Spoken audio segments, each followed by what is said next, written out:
ঠিক আছে, metro rail থেকে নামছি।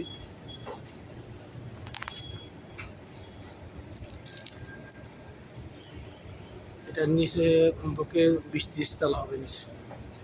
আমরা ততটুকু বুঝি না, লিফটে উঠছি। অত কাছাড় স্টেশন থেকে বাতার স্টেশন নামছি। ওইখান থেকে লিফটে 2 উড়ে গেলে সরাসরি বাতার স্টেশন। উপরে উঠতেছে বাতা, এখন খোলা আকাশ দেখা যাবে। এখন মাঠের নিচের থেকে উপরে উঠতেছি। এই যে একসময় খাওয়া দাওয়া খাই, আবার ঘুমোতে যেতাম, নাইট ডিউটি করি, এই ঘুমো ডিস্টার্ব করি। এখন বাতাস আসতেছি বাঙালিদের কাছে, কারণ বাঙালিরা হারানি করতেছে। হারানি চিত্র, এটা হলো বাঙালি মার্কেট ভিতরে। এদিকে হলো সবাই সামনে রাস্তা। এখন আমার সবাই সামনে রাস্তা যাবো। এদিকে গাড়ি আছে, অসংখ্য গাড়ি। ওদিকে বাঙালি মার্কেট, হ্যাঁ। ওদিকে ওইখানে সামনে বেন মিশেল,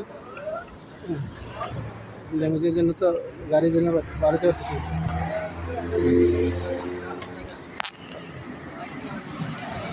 পরিস্থিতি এখন নিচেরা আসছে, অসংখ্য গাড়ি। এখন রোদের তাপ ম্যাক্সিমাম 45 উপরে। নিয়ে আসছি রাস্তা তাড়াতাড়ি করে, কারণ রাস্তা তো খারাপ ছিল। এরপরে এখন যে বাঙালি সেবা কেন্দ্র, সেবার নামে মানুষের হয়রানি করার কেন্দ্র। এই 3বার গেছি, এখন যেতেছি আবার। জিজ্ঞেস করে আসবো হসপিটালে সলভ দেবে কি না, কী করা যায়।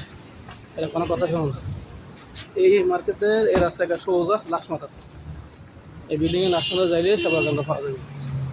ওদিকে মেট্রো মহল দেখা যায়, এদিকে আবার আমরা বাসের অফিস, আমরা বাসের অফিসের থেকে পিছনে।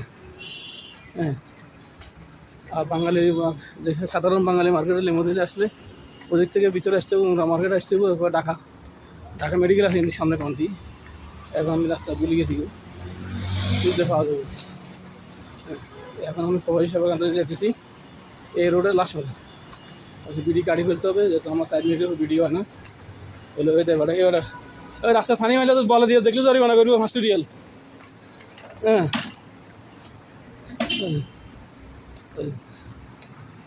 এই হচ্ছে রাস্তা, আমি গাড়ি করতে দিব। যদি ভিতর দিয়ে আসা যায় তারা দেবো আসে আর কি। সোজা রাস্তা রয়েছে, পানির ট্যাঙ্কি দেখা যাচ্ছে। পানির ট্যাঙ্কি বরাবর 4 মিনিটের রাস্তা। এই রুটে যতটুকু যেতে পারি এতটুকু আমি আপনাদের দেখাই। হরানি কেন্দ্র যেতেছি, ওটা সেবা কেন্দ্র বলে, আসলে সেবা কেন্দ্র কিনে। এটা আবার আসার সময় যদি সত্যিকার সেবা হয় তা আবার ভিডিওতে জানাবো সেবা কেন্দ্রের পরিস্থিতি। আপনাদেরকে এই লাইভটি আমি শেষ করে দিচ্ছি।